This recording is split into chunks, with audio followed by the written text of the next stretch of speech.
to be here. My name is Bergö, and I'm a professor of molecular medicine. I had a lab in Gothenburg for a long time, and I recently moved to Karolinska. I have labs in both places, and can produce a little bit more than double the data, of course. But in the next 2 years, we're going to close down the lab in Gothenburg and just do research here. So I'm a basic scientist. I went to medical school, but I decided that science is for me. And I spent 5-6 years in the United States, in San Francisco, before I came back and started my own lab. And today, I'm supposed to inspire you in some way. That's the goal of these lectures.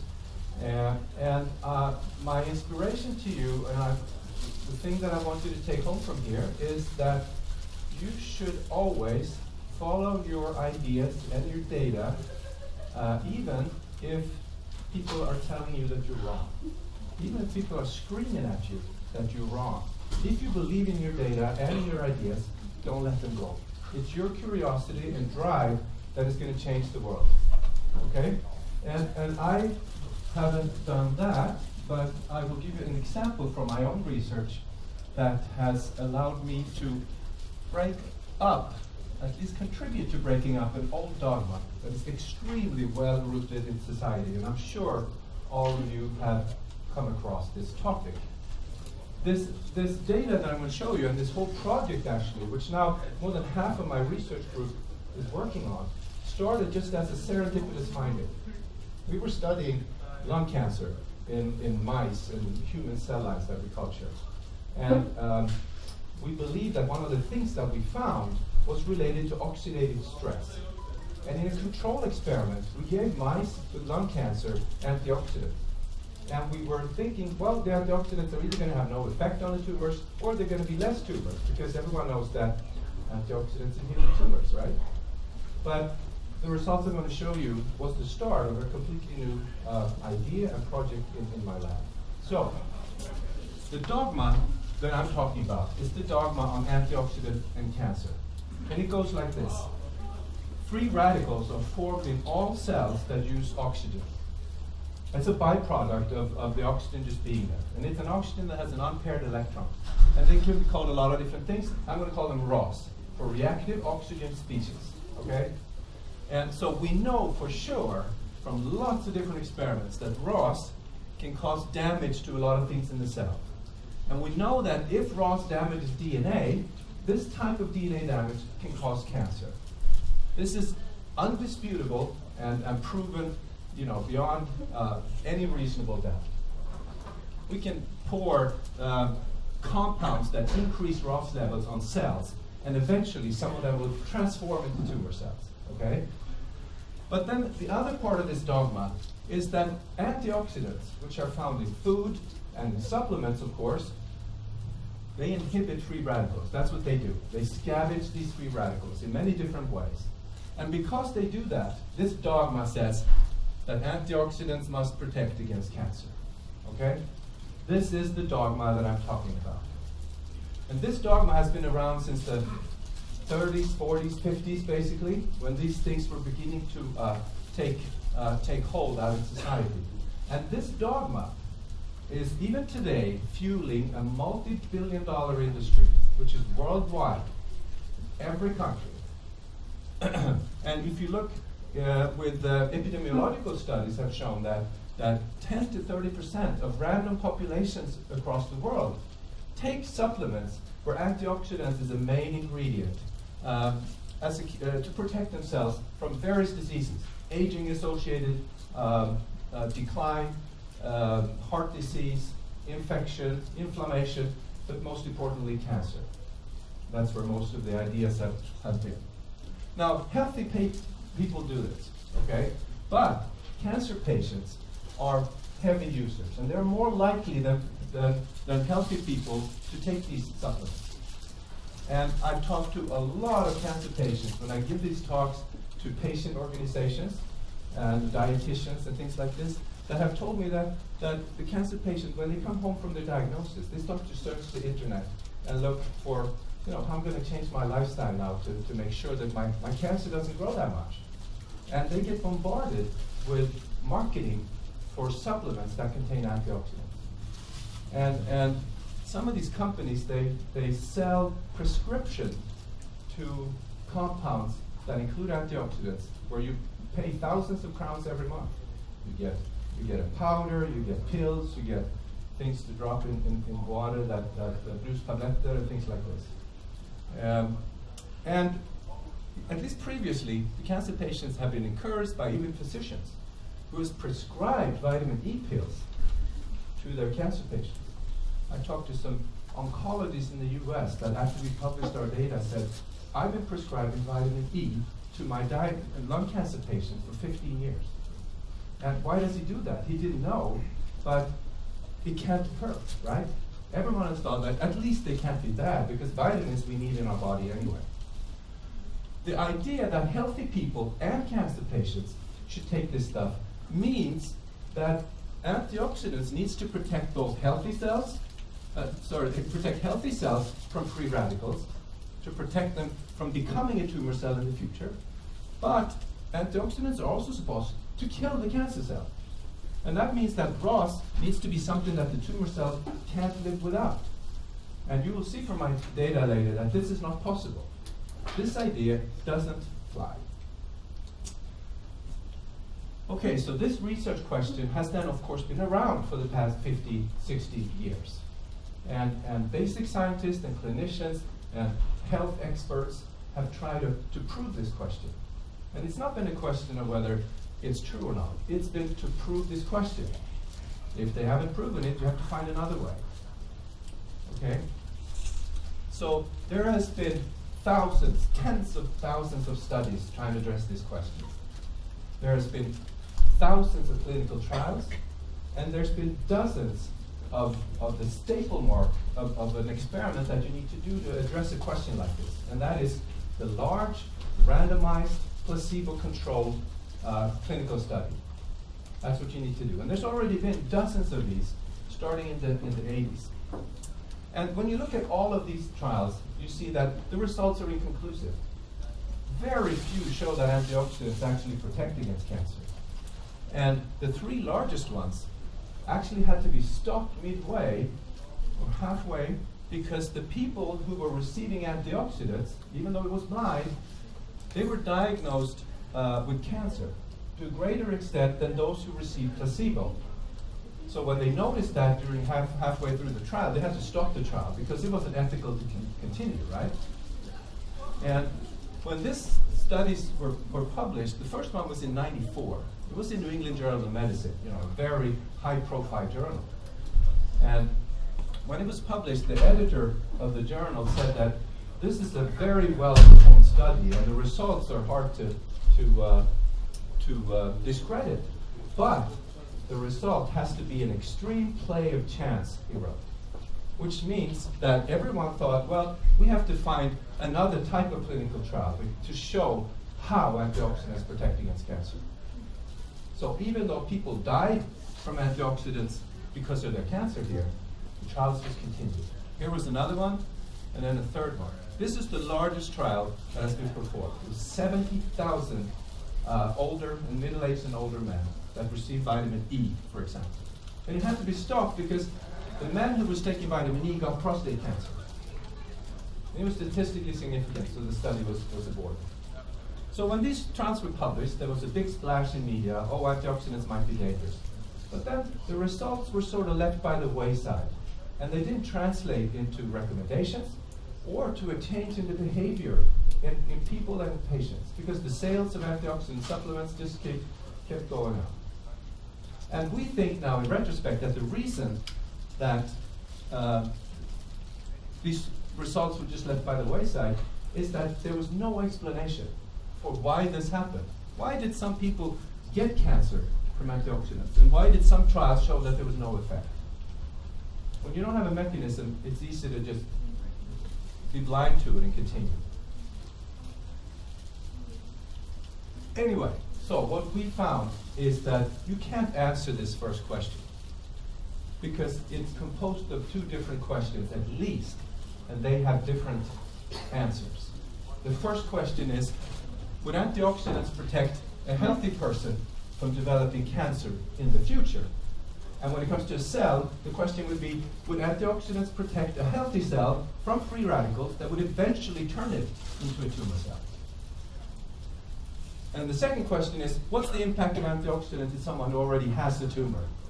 And then for the tumor cell, it would mean, what's the impact of lowering ROS levels with antioxidants for the survival of a tumor cell? This question here is very difficult to study. Because it's difficult to study it in humans and it's difficult to study it in mice, because the mechanisms that drive tumor development in humans can work for 5, 10, 20 years before you have a tumor. But this question is fairly easy, because we can have tumor cells from any patient, and we can study the effects of treating them with antioxidants. And we have mice where we induce lung cancer, for example, in this case, where we have a tumor, and then we can study the effect of antioxidants on this tumor. So this model that we're using a lot is a genetically modified mouse model, where the mice are born normal. They don't have any phenotypes. If you don't touch them, they will not develop lung cancer throughout their life. They will live for 2-3 years. They might develop spontaneous cancer later in life, but not this lung cancer. Anytime that we want to, we can put a little drop of a virus into their nose. We just put a little drop here, they inhale it like this, the virus goes down into the lung and it cuts out a piece of DNA. And that leads to the activation of this oncogene, which I'm sure you've heard of. It's the most commonly mutated oncogene in human cancer. 1 out of 3 human tumors have a mutation in this protein. And this leads to small tumors that then eventually grow and develop into adenocarcinomas, which is similar to the non-small cell adenocarcinomas in humans. So, the experiment that we did this first time, I told you, where we found this by chance, is probably the simplest experiment we've ever done in mice. Normally we have lots of different genes that we activate or turn off. We treat the tumor or the mouse with different drugs. But here it was very simple. So we started with an antioxidant called N-acetylcysteine. And the reason is that it's potent, it's easy to dissolve in water, and it's also used as a pharmaceutical in patients. It's used to treat chronic obstructive pulmonary disease, COVID in Swedish. And it relieves mucus production. But it's a potent antioxidant. And we thought that, okay, so if we get a result with this antioxidant, we have to try another one, because what if the tumors are changing in behavior because of the change in mucus production in the lung? So we had to normalize for that. So we chose an antioxidant which was completely unrelated. We chose vitamin E, because that's the most common antioxidant used in supplements. It's also a dietary requirement. We have to have vitamin E, otherwise we die. We'll get sick, very sick. And we used here doses that are comparable to what a human would get if they take a supplement. So this is not baseline recommended daily intake. It's 4 to 20 times higher than that. And that's what you can get if you take a supplement. And so these mice, when they're born, they're 6 weeks old, they're sexually mature, so they're considered adults. We give them this virus, adenovirus 3, we call it. And we give a high dose so that we get tumors in many different places in the lung. It's easier to study effects that way. And then we just follow them for 12 weeks and see what happens to the tumors. So very easy and simple experiment. And I like these types of experiments, because the simpler an experiment, the easier it is to interpret, right? So when we did this, the result was very striking. So here is a section of a lung from a mouse with lung cancer. And you can see these small purple dots here are small, fairly benign lung tumors. And this is a sibling here that received NAC. And you can see that there's more tumors, tumor numbers were increased, tumor sizes were increased, and the grade of the tumors, the malignancy grade, so to speak, invasiveness. And vitamin E produced the same effect. And the effect was 2 to 3-fold in tumor burden, and the effect was dose dependent, which is important in this scenario. because it's very easy to imagine that if you give something at a high dose, then it would be toxic, create all kinds of problems. But when you have a dose-dependent effect, it's usually more reliable. So a low dose increased tumors by 2-fold, and a higher dose, even more. In another model, we could study survival of the mice. And so this is a Kaplan-Meier plot. So when the study starts, 100% of the mice are alive. And if you follow this line, you see that untreated mice with lung cancer, they live for 33 weeks. But their siblings that received antioxidants live only half as long. You have to sacrifice them because they can't breed anymore because of all the tumors. So we euthanize them. So this is a fairly striking effect, but I think the most striking thing here is that the effect of these two different antioxidants, which are completely different molecules. NAC is water-soluble, vitamin E is a dietary fat-soluble. Their mechanism of antioxidant effect is completely different, yet their impact was almost superimposable. And that suggests that the effect that they had on the lung tumor must relate to their common antioxidant properties, okay? We did the same experiment with beta-carotene that we put in the food, and it gave a similar result. The most important question at this point was, what are the antioxidants doing in the tumor? After we had published this, we had tons of people write angry articles and things like that with suggestions on how our mega doses of antioxidants created all kinds of toxic things going on. But we did something that most people didn't do at this point. We needed to determine if the antioxidants are actually lowering ROS levels in the tumor. Because it's well known that antioxidants at very high doses, like vitamin C, can become a pro-oxidant if you give too much. So we had to make sure that that didn't happen here. And this is a very simple method to measure ROS level. It's called a DCF probe. It turns green in the presence of free radicals. So here you can see a normal lung without tumors have quite a lot of green. That means there's quite a bit of free radicals and ROS there. And this is an interesting finding here.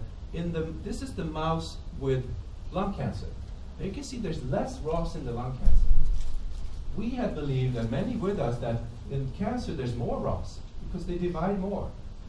But what this is, and a paper was published at the same time actually, showing that these types of tumors can activate their own antioxidant program. And that's why ROS levels are lower. And that's a strategy for the tumor cell to grow faster.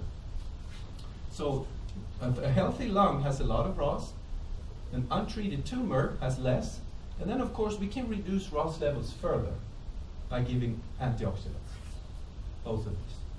And this was driving a reduction in DNA damage, which in turn led to the mechanism that increased the proliferation of these cells. And this can be accomplished by both natural, dietary, and synthetic antioxidants. This is mice. We are more than 95% similar in our genes to a mouse. But it's still a mouse, right? It's this big, its lifespan is much shorter. We have to know what happens in human tumor cells. And so when we culture human lung tumor cells in the presence of antioxidants, they proliferate faster. And they do that because we lower the ROS levels, we have less DNA damage, and the tumor cell is happier and healthier. So the conclusion from this first study is that antioxidants of different kinds reduce ROS levels in the lung tumor cells. The lung tumor cells are thereby protected from oxidative stress, and they can become happier and healthier, and they can proliferate faster. It's a very simple interpretation. So at this point, when we published this first paper in 2014, and this is what I mean about following your ideas and data if you believe in them. It was actually quite scary at first. I got a lot of hate mail. I got actual threats, handwritten letters in my mailbox. I had scientists scream at me so their faces red at meetings And these are serious meetings, like the AACR meeting in the United States. And although it was scary at first, I realized that some of these people that were screaming at me and writing nasty commentaries, some of them are chemists that have worked their entire career trying to synthesize more effective and potent antioxidants. And whenever they write a grant or try to solicit funds from somewhere to explain, why are you doing these chemical experiments? Well, when we find a perfect antioxidant, we're going to cure cancer or other aging-related diseases. They don't want to hear this, right? But there were many other people that said that we were wrong also, of course. But there was a lot of new questions that were raised with this paper. And the first one is the antioxidant effect limited to the lung cancer? It could be that the lung, is where you inhale oxygen. It could be that there's something special about the lung because there's a lot of oxygen there. So we decided to look into malignant melanoma for 3 reasons. The first one is that lung cancer is still the most common cancer in the world. It still kills the most people in the world with cancer. But malignant melanoma is the cancer that has increased most in incidence over the past couple of decades. And that's despite the fact that we know that the sun is dangerous, we're trying to protect ourselves. Melanoma increases. It is also a fact that a tumor cell on the skin can be exposed to antioxidants both from dietary sources and from skin lotions and skin care products. A large number of skin care products contain vitamin E, beta-carotene, vitamin A, which are all potent antioxidants. And in light of the findings in the lung, we think it'd be very important to know, would a melanoma respond the same way? So here, also it's a tumor that's known to be sensitive to changes in ROS levels. So here we use another mouse model. BRAF is the oncogene that drives most melanomas in humans. And we cross it with some other stuff. So anyway, these mice are normal, but when we paint a chemical on their skin, this will activate oncogenic BRAF. It will knock out the tumor suppressor PTEN. It will do it only in melanocytes. And then the melanocyte will start to divide and become a tumor cell that will eventually metastasize to lymph nodes and then to inner organs. Very good mouse model. So here we can do the same thing. We let the mice develop some small tumors, and then we give them antioxidants. And what we found here is that it's actually different from lung tumors, because there was no difference in the primary tumor size or numbers in these experiments. So we already knew, okay, maybe this effect is limited to lung. Until we euthanized these mice and looked at the metastases. And we found that the antioxidants had doubled the frequency of metastasis in these mice, both to the lymph nodes and to distant cells. And then when we looked at the human melanoma cells, here we have a panel of 7 or 8 different cell lines. There was no difference in proliferation here. So their speed of division wasn't changed. But antioxidants markedly increased their ability to migrate and invade, which is what causes the primary tumor cell to leave it and go into the circulation and establish a new tumor at a new site. So this is a cell invasion index. This is a normal cell. If you add acetylcysteine or a vitamin E analog, almost immediately these cells start to migrate better. So that also shows that this is the tumor cell autonomous effect that doesn't involve the immune system, which is a potential other explanation. And we saw this in 7 out of 8 cell lines. And another group in Texas at the same time found that if you take a human melanoma tumor piece and you put it under the skin of mice that don't have an immune system, this human tumor will grow there. If you give those mice antioxidants, the human tumors will metastasize a lot more in the mouse, in support of our finding. So the conclusion from this study was that, same as for the lung, antioxidants reduce ROS levels in melanoma cells. They are then protected from oxidative stress, and in this case, it allows them to metastasize more effectively. So it seems like ROS is limiting tumor cells in different ways, but it is harmful in lung tumors and in melanoma cells. And we can help the tumor cell by lowering ROS levels. So here we asked, why didn't we observe increased metastasis in the lung cancer model? And then it was a very simple answer. These experiments that we did, remember, they were only 12 weeks. We had a lot of tumors everywhere. There's no time for metastasis to develop. So we just repeated that experiment and gave them 100 to 1,000-fold lower levels of this virus. So they had much fewer tumors in their lungs. And then we could follow them for up to a year. And when we did that, we saw that antioxidant actually increased metastasis of lung cancer even more than it did in melanoma. And so here, this mouse model develops very few metastases to lymph nodes. But the antioxidant-treated siblings, almost all of them did. And it's the same with or without the tumor suppressor P53. We see the same result. And we don't just see the lymph nodes here, but to liver and kidney and other places. So I'm not going to show you that data, but so one of the things that these health experts have accused us of is wasting taxpayers' money to study things that make tumors grow better. You shouldn't do that. You should find ways to make tumor cells die, right? And to find new targets and to help patients. Well, we believe that just the fact that patients can avoid these supplements is very, very strong anti-tumor effect. But of course, if we study this carefully, we will identify mechanisms that trigger metastasis. And we've done that now, we believe.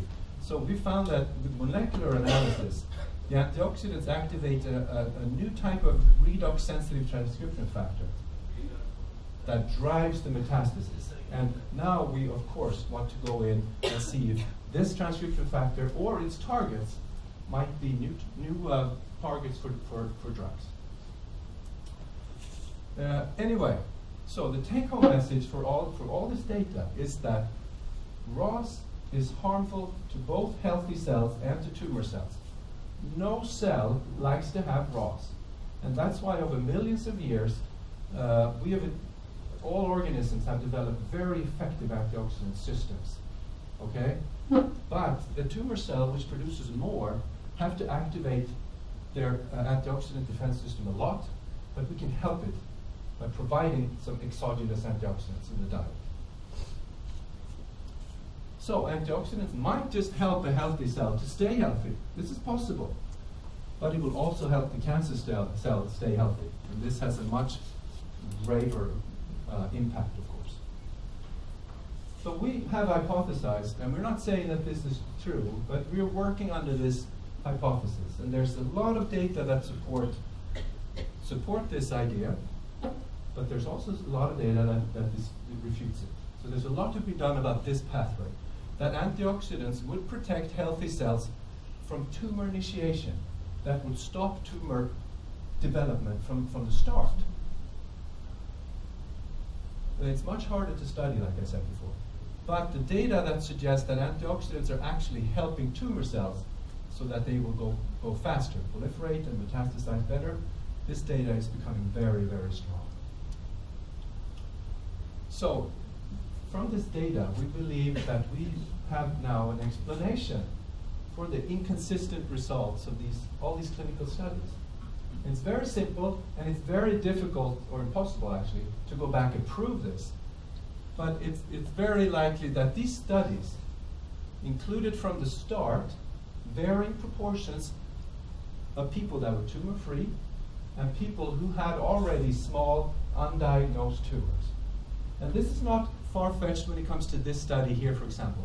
This was performed in 40,000 smoking men. They've been smoking for many years. And it's not far-fetched to assume that some of them had small tumors in their lungs. because tumors can stay in the lung for 10, 20 years before a diagnosis. And this study, which was performed in middle-aged and older men, it's not far-fetched to assume that some of these men had small prostate lesion, hyperplasia or something, when the study started. And it was them that developed a tumor and a diagnosis during the trial if they got vitamin E.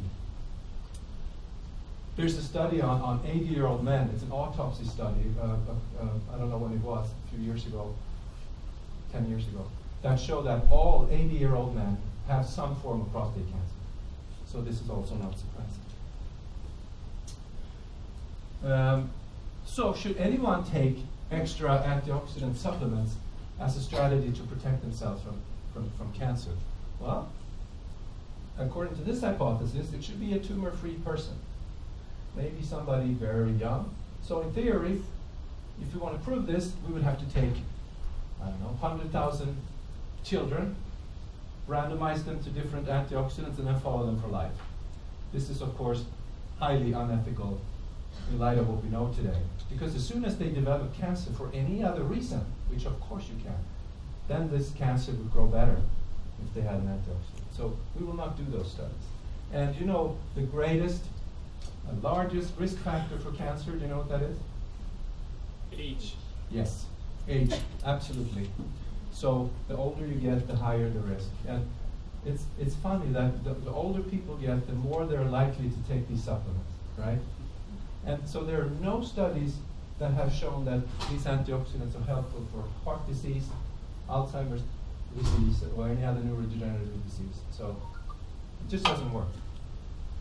So we now recommend, based on these data, that cancer patients, cancer survivors, might have something small lingering in their body, and people who also have an increased risk of cancer, smokers, older people, should avoid antioxidant supplements.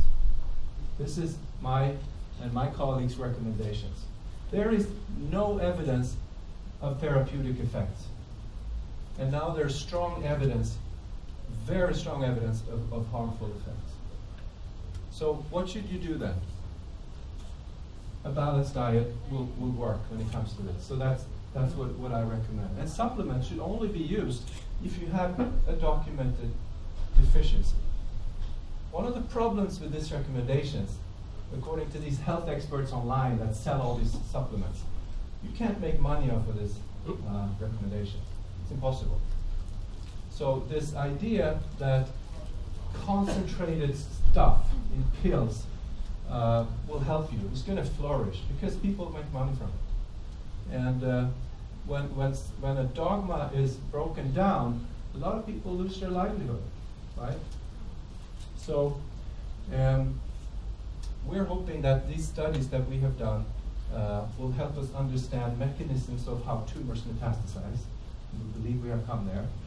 And we think it's time that there's a more general recommendation from people with more power who set precedent in society that cancer patients should avoid supplements.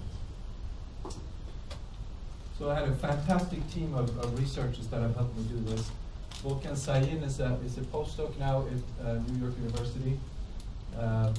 Christelle is a PhD student in Gothenburg. She's going to defend her thesis soon on the melanoma studies. And Clotilde is a postdoc here at Karolinska who's doing lung cancer metastasis experiments. I thank you very much for your attention.